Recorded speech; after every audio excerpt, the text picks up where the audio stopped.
Sebelumnya, maaf ya kalau ada absen-absen jalan saya itu.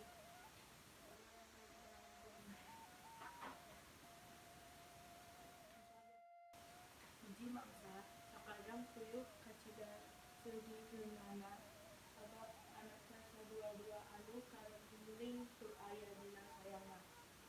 Padahal can lila dipareban. Sabab indung jeung bapa puyuh kaluar dina sayang keusnangan hakanu teu anakna, ari balik anakna geus teu aya. Nu aya teh ngan ukur getih ucap Acep. Puyuh curiga ka beurit sabab cenah geus lila manehna tunggal teunger kawas nu keur numpuk.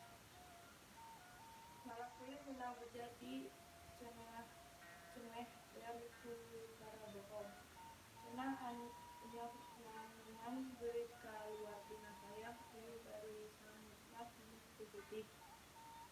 Caneh ler tu bisa ninggal da si beurit kaburu-kaburu. Bakat ku nganes harita keneh ku jalu jeung dikang induk saasayang alap-alap, garang geus panggih deukeut puyuh jalu nyaritakeun kasedih hatina. Alap-alap nyanggupan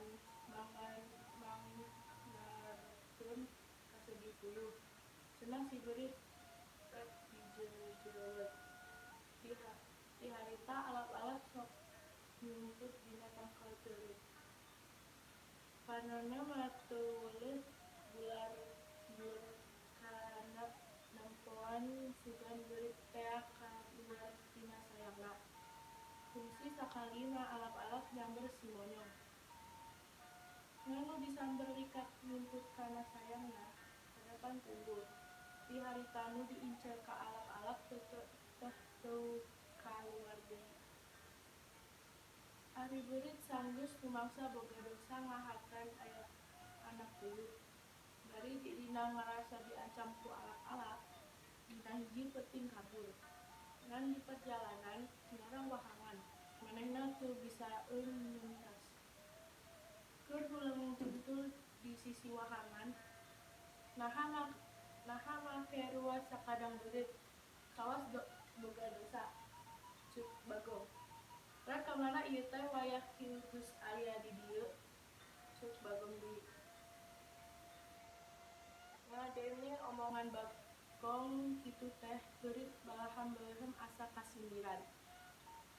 Utungna mah beurit waleh hayang dipanguntaskeun, sabab cenah aya perlu habeunah kitu.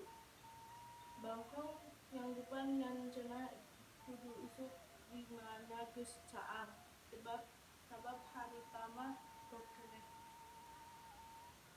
Isuna Bangkong nalian suku beurit beulah hareup. Tungtung tali nu sabelahna ditalikeun kana sukuna beulah tukang. Geus kitu gajlok Bangkong ka wahangan atuh beurit kabungsul. Di dinya mah soloyong we Bangkong ngojay ka tengah wahangan. Puguh we Bangkong beurakeun biasana ngojay sorangan ati harita kudu nuntaskeun beurit. Barang nepi ka tengah-tengah wahangan, Bagong teh hayang ngaheureuyan beurit. Di dinya Bagong teh teuleun ka dasar wahangan, atuh beurit kabawa. Beurit gegorokan embung dibawa teteuman da cenah ngat.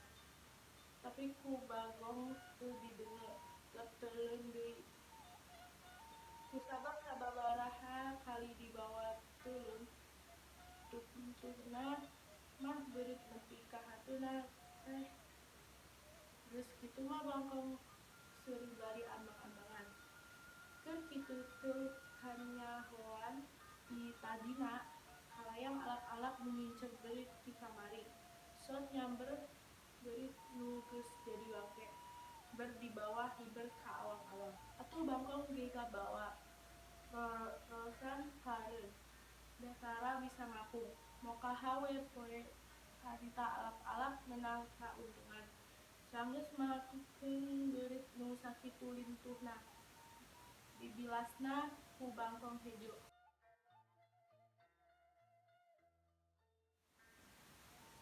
Ya jadi itu tadi dongeng bahasa Sunda ya walaupun aku nggak ngerti artinya yang penting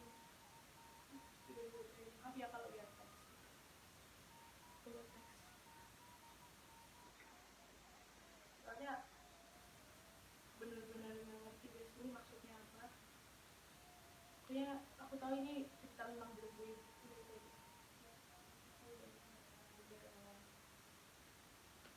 Assalamualaikum warahmatullahi wabarakatuh.